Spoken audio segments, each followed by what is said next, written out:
আসসালামু আলাইকুম রহমতুল্লাহ। সুপ্রিয় শিক্ষার্থীবৃন্দ, আশা করি তোমরা সবাই ভালো আছো। এই ভিডিওটা তৈরি করছি নবম শ্রেণীর শিক্ষার্থীদের জন্য। 2024 সালের নবম শ্রেণীর শিল্প ও সংস্কৃতি বার্ষিক পরীক্ষার নমুনা প্রশ্নপত্রের সমাধান নিয়ে আজকের ভিডিওতে আলোচনা করব। এই নমুনা প্রশ্নপত্র দেওয়া হয়েছে এনসিটিভি থেকে, যার আলোকে তোমাদের বার্ষিক পরীক্ষার প্রশ্ন তৈরি করা হবে। তোমাদের বিদ্যালয়ের শিক্ষকরা এবার বার্ষিক পরীক্ষার প্রশ্ন তৈরি করবেন, বোর্ড থেকে আর কোনো প্রশ্ন দেওয়া হবে না, ঠিক আছে? আমরা এই কারণেই নমুনা প্রশ্নপত্রের সমাধান করে দিচ্ছি, যাতে করে তোমরা বুঝতে পারো এই ধরনের প্রশ্ন পরীক্ষা আসলে কীভাবে অ্যান্সার করতে হবে। আজকে আমরা দেখব 4 নাম্বার পর্ব বা শেষ পর্ব। এর আগে আমরা 3টা পর্ব নিয়ে আলোচনা করে ফেলেছি। তো আমরা প্রথম পর্বে আলোচনা করেছিলাম অতি সংক্ষিপ্ত প্রশ্নের উত্তর বা এক কথায় উত্তর দাও, এই প্রশ্নগুলো নিয়ে। তারপর দ্বিতীয় পর্বে আমরা দেখেছি সংক্ষিপ্ত প্রশ্নের উত্তর 5টা থেকে যে কোনো 4টার অ্যান্সার করতে হবে, প্রত্যেকটা 5 করে, 4টায় 20 নাম্বার। তৃতীয় পর্বে আমরা আলোচনা করেছি ছবি দেখে লেখো, একটা আর্ট অ্যাপ্রিসিয়েশন বা ক্রিয়েটিভ রাইটিং ছিল 10 নাম্বারের জন্য। তো তোমরা যারা 3টা পর্ব দেখোনি তারা আমাদের চ্যানেলের প্লেলিস্ট অপশন থেকে ঘুরে আসতে পারো। সেখানে তোমরা নবম শ্রেণীর বার্ষিক মূল্যায়ন বা নবম শ্রেণীর শিল্প ও সংস্কৃতি নামে প্লেলিস্ট পেয়ে যাবে। তো সেখান থেকে ভিডিওগুলো দেখে নিতে পারবে। এছাড়া যে ভিডিওটা এখন দেখছো তোমরা, এই ভিডিওর কমেন্টও আমি লিঙ্ক দিয়ে দিব, সেখান থেকেও চাইলে তোমরা কিন্তু তোমাদের নবম শ্রেণীর প্রত্যেকটা বিষয়ের নমুনা প্রশ্নপত্রের সমাধানগুলো দেখে নিতে পারবে। খুব শীঘ্রই আমরা প্রতিটা বিষয়ভিত্তিক সাজেশন আকারে কিছু ভিডিও দেবো, তোমাদের পরীক্ষার সর্বোচ্চ সহায়ক হবে সেই ভিডিওগুলো। শিক্ষার্থীরা, আজকে 4 নাম্বার পর্বে আমরা আলোচনা করব রচনামূলক প্রশ্নের উত্তর নিয়ে, ঠিক আছে? তোমাদের 4টা প্রশ্ন থাকবে পরীক্ষা, সেখান থেকে যে কোনো 2টা প্রশ্নের উত্তর দিতে হবে। এখানেও 4টা প্রশ্ন আছে। তো প্রতিটা প্রশ্ন 10 করে, 2টা উত্তর দিতে হবে, 10 দুগুণা 20। আমরা প্রশ্নগুলো দেখি। ক নম্বরে আছে, তোমার অভিজ্ঞতার আলোকে গ্রামীণ, নগর ও ক্ষুদ্র নিগোষ্ঠীর ঘরবাড়ি ও পোশাকের ধরনের তুলনামূলক আলোচনা করো। খ নাম্বার, কনসার্ট ফর বাংলাদেশ কীভাবে বাংলাদেশের মুক্তিযুদ্ধে ভূমিকা রেখেছিল লিখো। গ নাম্বার, মস্তক চলন কি, মস্তক চলনের শ্রেণীবিভাগ আলোচনা করো। আর ঘ নাম্বারে আছে, জিয়া হায়দার কে ছিলেন, বাংলাদেশের নাট্যচর্চায় তিনি কী কী ভূমিকা রেখেছিলেন লেখো। তো আমরা এখন এই 4টা প্রশ্নের সমাধান করব। তোমাদের বোঝার জন্য এখানে একটা প্রশ্নের মূল্যায়ন রুপিস দেওয়া হয়েছে।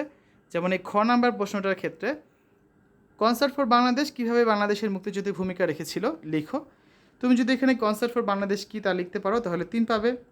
উদ্যোক্তাদের নাম লিখতে পারলে আরও 2 পাবে। কনসার্ট আয়োজনের প্রক্রিয়া বর্ণনা করতে পারলে 3 পাবে।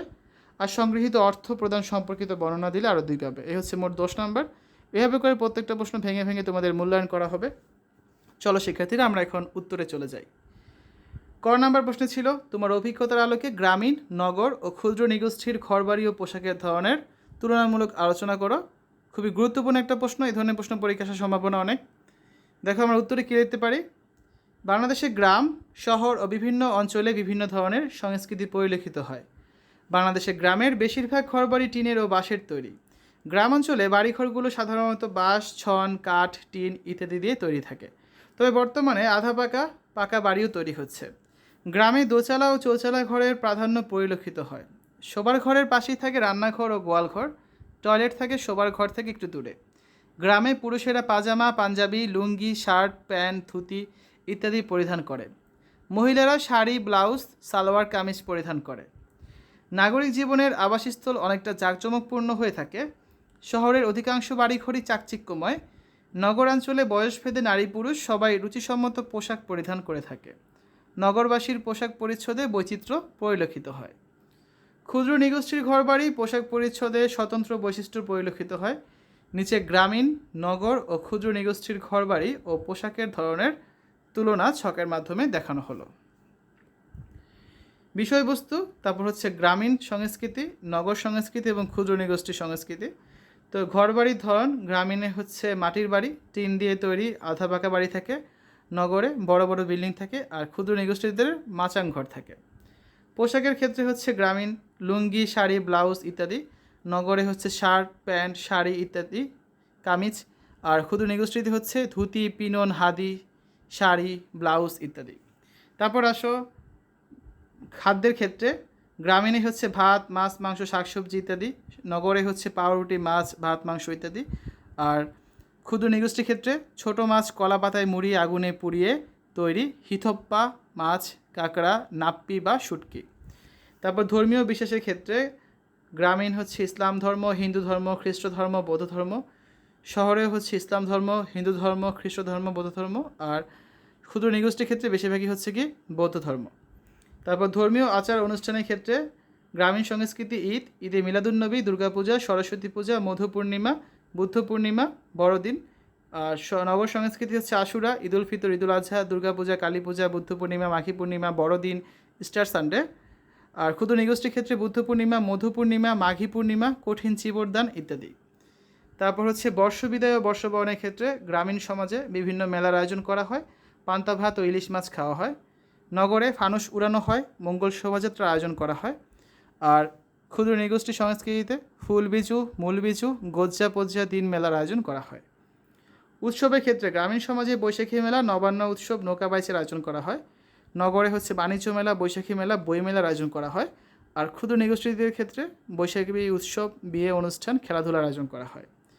খেলাধুলার ক্ষেত্রে গ্রামীণ সমাজে গোল্লাছুট, কুতকুত, খাদ্যাছি, রেডি, লতাগোল্লা, পলান্টু ইত্যাদি খেলা হয়। শহরে হচ্ছে ভলিবল, হকি, ক্যারাম, টেনিস ইত্যাদি খেলা হয়। আর ক্ষুদ্র নৃগোষ্ঠীদের ক্ষেত্রে ঘিলা খাড়া, হোফর খাড়া, গুরু খাড়া ইত্যাদি খেলা হয়। এবার আসো খ নাম্বার প্রশ্ন দেখি। কনসার্ট ফর বাংলাদেশ কীভাবে বাংলাদেশের মুক্তিযুদ্ধে ভূমিকা রেখেছিল লিখো। এটাও খুবই গুরুত্বপূর্ণ একটা প্রশ্ন। 60-এর দশকে আমেরিকার বিখ্যাত সঙ্গীত দল বিটলসের অন্যতম সদস্য ছিলেন জর্জ হ্যারিসন। উপমহাদেশের বিখ্যাত সেতারাবাদক পণ্ডিত রবিশঙ্করের সঙ্গে তার ঘনিষ্ঠ বন্ধুত্ব ছিল। রবিশঙ্কর একদিন হ্যারিসনের কাছে বাংলাদেশের সাধারণ মানুষের ওপরে চলা পাকিস্তানি হানাদার বাহিনী অত্যাচারের কথা তুলে ধরেন। সে সময় তিনি পত্রিকায় প্রকাশিত বাংলাদেশের মানুষের অসহায়ত্ব, শরণার্থী, যুদ্ধ, বন্যা ইত্যাদির খবর সংগ্রহ করে হ্যারিসনকে দেখান এবং অসহায় এই মানুষের জন্য কিছু একটা করা উচিত বলে পরামর্শ দেন। রবিশঙ্কর নিপীড়িত, ক্ষুধার্ত, গৃহহীন মানুষের সাহায্যার্থে অর্থ সংগ্রহের জন্য একটি মিউজিক্যাল কনসার্ট আয়োজনের সিদ্ধান্ত নেন। দিনটি ছিল রবিবার, 1971 সালের 1 আগস্ট। নিউ ইয়র্কের ম্যাডিসন স্কোয়ার গার্ডেনে 2 পর্বে অনুষ্ঠান আয়োজন করা হয়, বেলা 2:30টায় এবং রাত 8টায়। অনুষ্ঠানের নাম দেওয়া হয় দ্য কনসার্ট ফর বাংলাদেশ। সেদিন ম্যাডিসন স্কোয়ারে দর্শক ছিল কানায় কানায় ভরা। পরিকল্পনার শুরুতে একাধিক অনুষ্ঠান করার কথা না ভাবলেও দর্শকের চাহিদার কারণে একই দিনে তারা 2টি অনুষ্ঠানের আয়োজন করেছিলেন। ঐতিহাসিক এই কনসার্ট শেষে মোট আয় হয় $2,43,418.50। এই অনুষ্ঠানের পুরো আয় চেকের মাধ্যমে বাংলাদেশের শরণার্থী শিশুদের সাহায্যার্থে ইউনিসেফের কাছে হস্তান্তর করা হয়। এদিন বাংলাদেশের অকৃত্রিম বন্ধুরা যে আয়োজন করেছিলেন, এটির অ্যালবাম পরবর্তী সময়ে প্রকাশিত হলে তা বিখ্যাত গ্র্যামি পুরস্কার অর্জন করেছিল। আর্থিক সহায়তা ছাড়াও এই অনুষ্ঠানের মাধ্যমে বাংলাদেশের মুক্তিযুদ্ধের পক্ষে সারা বিশ্বে বিশাল জনমত গড়ে উঠেছিল। বাংলাদেশের মহান স্বাধীনতা যুদ্ধে শিল্পীদের এই আয়োজন পাকিস্তানি বাহিনীর হত্যাযজ্ঞের বিরুদ্ধে গণপ্রতিরোধ তৈরি করতে বাংলাদেশের মানুষকেও অনুপ্রাণিত করেছিল। গ নাম্বার প্রশ্ন, মস্তক চলন কি? মস্তক চলনের শ্রেণীবিভাগ আলোচনা করো। মস্তক চলন অঙ্গগত অভিনয়ের সময় মস্তকের সঞ্চালনের মধ্য দিয়ে অভিব্যক্তি প্রকাশ করাকে মস্তক চলন বলে। কোনো গান বা অভিনয়ের অর্থ সঠিকভাবে প্রকাশ করার জন্য বিভিন্ন ধরনের অঙ্গভঙ্গি করা হয়ে থাকে, সেগুলোর মধ্যে মস্তক চালনা করা অত্যন্ত গুরুত্বপূর্ণ। আকম্পিত ধীর গতিতে মাথা উপর নিচ করাকে আকম্পিত মস্তক চলন বলে। সম্বোধন করা, কাছে ডাকা, উপদেশ দেওয়া, জিজ্ঞেস করা, নির্দেশ দেওয়া, হ্যাঁ সূচক ইঙ্গিত দেওয়া ইত্যাদি অর্থ প্রকাশে আকম্পিত মস্তক চলন ব্যবহার করা হয়ে থাকে। কম্পিত দ্রুত গতিতে ও বহুবার মাথা উপর নিচ করাকে কম্পিত মস্তক চলন বলে। রাগ, ক্রোধ, বিশেষভাবে বোঝা, তর্ক বিতর্ক ইত্যাদি বোঝাতে কম্পিত মস্তিষ্ক চলন করা হয়ে থাকে। দ্রুত ধীরে ধীরে মস্তক ডানে বামে সঞ্চালন করাকে দ্রুত মস্তক চলন বলা হয়। পাশে তাকাতে বিস্ময়, বিষাদ, স্থির বিশ্বাস প্রকাতেও দ্রুত ব্যবহার করা হয়ে থাকে। বিধূত ধূতের মতো মস্তক দ্রুত সঞ্চালনকে বিধূত বলা হয়ে থাকে। শীত অনুভূত হওয়া, ভয় পাওয়া, রোগে ভোগা ইত্যাদি বোঝাতে বিধূত মস্তক চলন করা হয়ে থাকে। সর্বশেষ ঘ নম্বরে আছে জিয়া হায়দার কে ছিলেন? বাংলাদেশের নাট্যচর্চায় তিনি কি ভূমিকা রেখেছিলেন লেখো। জিয়া হায়দার একজন বাংলাদেশি লেখক, কবি, নাট্যকার, অনুবাদক ও অধ্যাপক। তার পুরো নাম শেখ ফয়সাল আব্দুর রউফ মোহাম্মদ জিয়াউদ্দিন হায়দার। বাংলাদেশের নাট্যচর্চার অন্যতম পথিকৃৎ হলেন জিয়া হায়দার। তিনি 1961 সালে ঢাকা বিশ্ববিদ্যালয় থেকে বাংলা ভাষা ও সাহিত্যে স্নাতকোত্তর ডিগ্রি অর্জন করেন। পরবর্তী সময়ে তিনি যুক্তরাষ্ট্রের একাধিক বিশ্ববিদ্যালয়ে নাট্যকলার উপর পড়াশোনা করেন এবং নাট্যকলায় MFA ও certificate in Shakespeare theatre degree লাভ করেন। সাংবাদিকতা দিয়ে তার কর্মজীবন শুরু করলেও মূলত তিনি ছিলেন কবি, নাট্যকার, লেখক, অনুবাদক, নাট্য নির্দেশক, নাট্য সংগঠক ও অধ্যাপক। 1970 সালে তিনি চট্টগ্রাম বিশ্ববিদ্যালয়ে চারুকলা বিভাগে নাট্যকলার সহকারী অধ্যাপক হিসেবে যোগ দেন। নাট্যকলার প্রাতিষ্ঠানিক পর্যায়ে শিক্ষা কার্যক্রমে অন্তর্ভুক্ত করার ক্ষেত্রে পথিকৃতের ভূমিকা পালন করেন তিনি। মাঝে কিছুকাল তিনি বাংলা একাডেমি ও তৎকালীন টেলিভিশনের সিনিয়র প্রডিউসার হিসেবে কর্মরত ছিলেন। তিনি থিয়েটার গ্রুপের নাগরিক নাট্য সম্প্রদায়ের প্রতিষ্ঠাতা সভাপতি ছিলেন এবং Bangladesh institute of theatre arts নামের একটি সংগঠনও তিনি প্রতিষ্ঠা করেন। নাট্য বিষয়ক তার বেশ কিছু গবেষণাধর্মী নিবন্ধ রয়েছে, যা দেশে বিদেশে বিশ্ববিদ্যালয় নাট্যকলায় পড়ানো হয়। তার 7টি প্রকাশিত কাব্যগ্রন্থ, 4টি রূপান্তরিত নাটক, বেশ কিছু অনূদিত নাটক এবং মৌলিক নাটক রয়েছে। তার রচিত নাটকের মধ্যে সাদা গোলাপে আগুন ও পঙ্কজ বিভাস এই দুটি নাটক মুক্তিযুদ্ধের পটভূমিতে রচিত। তো এই হচ্ছে আজকে আলোচনা। এর মধ্যে আমরা তোমাদের নমুনা প্রশ্নপত্র সম্পূর্ণ সমাধান করে দিলাম। আমরা একে একে অতি সংক্ষিপ্ত প্রশ্নের উত্তর, সংক্ষিপ্ত প্রশ্নের উত্তর, ছবি দেখে লেখা এবং রচনামূলক প্রশ্নের উত্তর সবগুলো প্রশ্নের সমাধান করে দিয়েছি। এরপরে আমরা তোমাদের অধ্যায় ভিত্তিক কিছু সাজেশন দিয়ে দেবো পরীক্ষার জন্য, যার মাধ্যমে তোমরা পরীক্ষার সর্বোচ্চ প্রিপারেশন নিতে পারবে। শিক্ষার্থীরা, এতক্ষণ আমরা আলোচনা করেছি নবম শ্রেণীর শিল্প ও সংস্কৃতি বার্ষিক পরীক্ষার নমুনা প্রশ্নপত্রের সমাধান নিয়ে।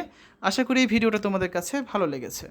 পরবর্তী ভিডিওগুলো দেখার আমন্ত্রণ জানিয়ে আজ এখানে বিদায় নিচ্ছি। আল্লাহ হাফেজ।